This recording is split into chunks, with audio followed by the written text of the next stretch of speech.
Fazla girmeyin reklama.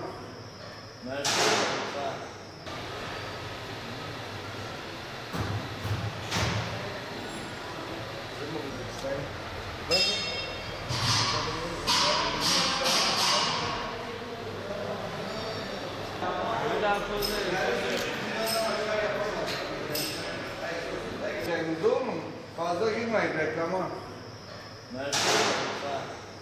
Ahmet!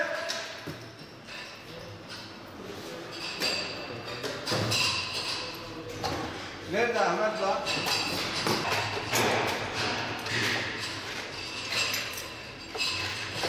Buyur abi. Oldu bence. Metin Ahmet. Ah Metin Ahmet.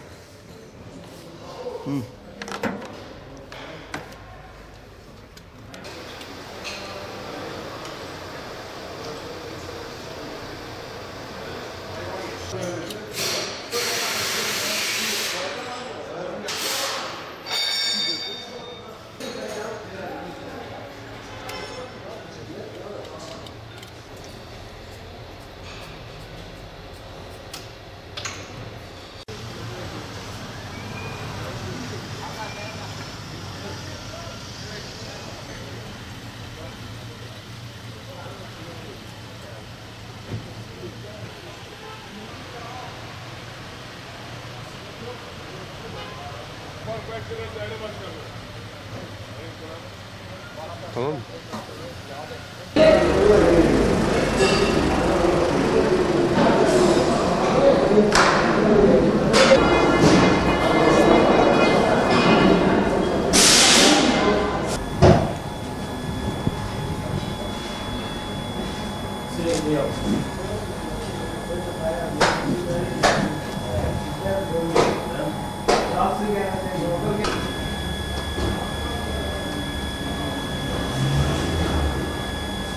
Aracın kışa girmeden önce ilk önce lastik olarak, antifriz olarak, ondan sonra kalorifer olarak bunların bakımlarını yaptırmamız zorundadır.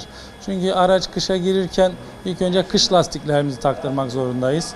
Ondan sonra kalorifer, antifriz bu gibi bakımları, periyodik bakımlarını yaptırmak zorundayız. Çünkü aracımız önemlidir. Araca bakarsanız araç da size bakar. Yoksa yarı yolda kalır, kışın günü zor şartlarda rezillik çekersiniz. Şimdi biz aracımızda şu an yapmış olduğumuz işlem kalorifer sisteminde sorun vardı. Onu herhangi bir işlem yapılmadan makinalarımızla, son sistem makinalarımızla onları temizliyoruz. Kaloriferlerini sıcak hale getiriyoruz. O şekilde antifriz derecelerini ayarlıyoruz. Böyle bakımlarını yaptırıyoruz. Tekrar lastik bakımlarını da ustalarımıza, tamirci ustalarımıza baktırmaları zorundadırlar. Kışlık maliyetin bakımı bizlik olarak cihaza bağlandığımızda kalorifer sistemini temizlememiz 200 liraya, yani aracın herhangi bir yerini sökmeden son sistem makinelerle temizlenmesi 200 liradır. Geri kalan ustalarımız, mekanik ustalarımıza işte antifriziydi, yağıydı, o ustalarımız da biliyorlar.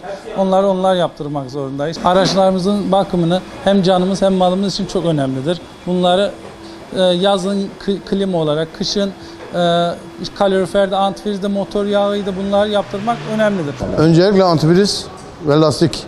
Önden çekiş lastiklerine, arkadan çekişte arka lastiklere muhakkak kış lastiklerini kullanmaları lazım. Onun haricinde motor bakımı muhakkak şart. Silgi özellikle. Gerek kaza olsun, gerek aracımızın sağlığı ve gerek yakıt için muhakkak kışlık bakımları yapmak zorundayız. Akü kontrolü muhakkak yapılması lazım. Yani bu aracımızın olduğu kadar da kendi güvenliğimiz için de şart. Özellikle lastiğe çok dikkat etmesi lazım. Antifriz olayı da motorumuzla alakalı. Muhakkak en yakın servise gidip kontrolleri muhakkak yaptırmak lazım. Halkta bir algı var. Maalesef piyasamızda çok yan sanayi antifrizler var. Derecesi yüksek diyerekten o antifrize özellikle dikkat etmek lazım. Çünkü antifriz yanlış kullanıldığı zaman büyük hasarlara yol açabiliyor. Ama kışın muhakkak antifrizi kullanacaksınız. Ya bugün bir antifrizi kullanmadığınız zaman veya akünüzü kullanmadığınız zaman kışın soğukta akü biter. Yolda kalırsınız. Dizel araçlarda özellikle tamamen keser. Antifriz olayı geldiğiniz zaman arabanın çalışmasına yakına kadar etkisi çıkar. Muhakkak şart. Yani değişirseniz bir antifriz bakımı, yağ bakımıyla beraber ortalama 500 lirayı falan bulur. Rahat 500 lirayı rahat bulur. Yalnızca antifriz olursa da antifriz ortalama 150 lira gibi bir civarında bakım olur. Yani bundan kaçınmam. Yapmak lazım, muhakkak yapmak lazım. Yani 500 milyondan kaçtığınız zaman ne olur? Antifrizi değiştirmezseniz aracını bir don atar. Ortalama 3-4 milyar bir motor bakımı gider. Yağ bakımını yaptırmazsanız aranız çabuk kilitler. O daha çok ağır olur. Akü dediğim zaman bugün bir akü 280-300 lira civarında. Onu yapmadığınız zaman yolda kaldığınız kurtarıcıyla çekin size 500 liraya patlar. Yani burada bir 200-300 liradan kaçıp da milyarlarca paradan olabilirsiniz. Antifriz dediğimiz don olmaması için yapılan bir şeydir. Yani her kışa geldiği zaman onların her sene bakımdan yerli yapılması gerekiyor. Yani bunun yanı sıra kışlık bakımda hava vitesi, motor bakımlarında beraberinde hep sıradan yapılır onların. Aksi takdirde olmadan don olduğu zaman külfetli bir şey yapar, zayiat verir. Yani 40-50 milyon lira için antifriz aparatı için arabanın şey attığını değmez yani, riske attığını değmez. 50 milyonluk, 100 milyonluk arabanın mesela bir 3 tır antifriz için don olduğu zaman o bütün külfet olur yani. Peki nasıl şu an başladı mı? Evet, tam gaz çalışıyoruz şu anda. Kış ayına girmekle beraber bu arabayı Mardin Kızıltepe'den Antep'in sanayisine getirdim. Kışlık bakımını yaptırıyorum. Bütün bakımları yani gereken bakımları onlar artık ilgileniyorlar. Ne gerekiyorsa biz onlara teslim ediyoruz. Gerekeni onlar yapıyorlar. Yalnız kaza yani yollarda engel olmamak için, yollarda kalmamak için onlar için bunlar zorunludur. Yani kışlık bakımı zorunludur. Bütün arkadaşlara tavsiyem budur. Herkes kendi arabasının bakımını yapsın. Çünkü araba bizim canlarımızı karşı tarafımızdaki arkadaşlara zarar vermemek için bu bakımlar yapılması şarttır.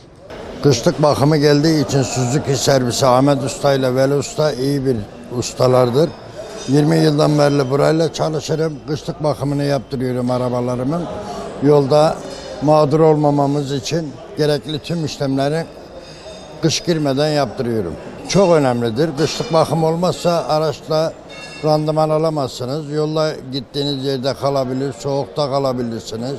Muhakkak kışlık bakımları, fren ayarlarını, filtreleri, mazotun bakımını, antifrizini değiştirmemiz lazımdır.